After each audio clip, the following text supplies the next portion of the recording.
Raphinha ഇല്ല, പക്കേറ്റ ഇല്ല, പരിക്കാണ്. Neymar ആണെങ്കിൽ 100% ഫിറ്റും അല്ല. മേ ബി സബിൽ വന്നേക്കാം. പിന്നെ ഉള്ളത് വിനീഷ്യസ് ജൂനിയർ, ബ്രൂണോ ഗുമാരസ്, കാസമിറോ. ഇവരാണ് പ്രധാനമായിട്ട് ടീമിനെ ഇന്ന് നയിക്കാൻ പോകുന്നത്. നിങ്ങൾക്ക് തോന്നുന്നുണ്ടോ ഹാളണ്ടിന്റെ ടീമായിട്ട് ഇന്ന് മുട്ടിക്കഴിഞ്ഞാൽ ബ്രസീൽ ജയിക്കാൻ കഴിയുന്നു?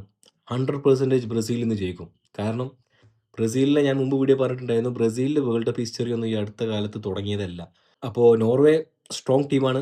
മാർട്ടിൻ ഓഡിഗാർഡ്, ഹാളണ്ട്, ഇത്തരം വേൾഡ് ക്ലാസ് പ്ലേയേഴ്സ് ഉണ്ട്. പ്ലേ മേക്ക് ചെയ്യാൻ ഓഡിഗാർഡ് തന്നെ മതി, ഫിനിഷ് ചെയ്യാൻ നമ്മുടെ ഹാളണ്ട് ഉണ്ട്. പിന്നെ ഒട്ടനവധി പ്ലേയേഴ്സ് ഉണ്ട്, പേരെടുത്ത് പറയുന്നില്ല എന്നേ ഉള്ളൂ. അപ്പോൾ ഇന്നത്തെ മത്സരം എന്തായിരിക്കും പ്രഡിക്ഷൻ?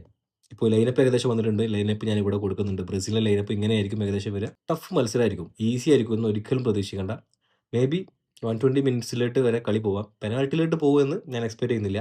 ഫുൾ ഫിറ്റ് അല്ലാത്ത നെയ്മറിനെ വെച്ച് റാഫീഞ്ഞ ഇല്ല, ലൂക്കാസ് പക്കേറ്റ ഇല്ല.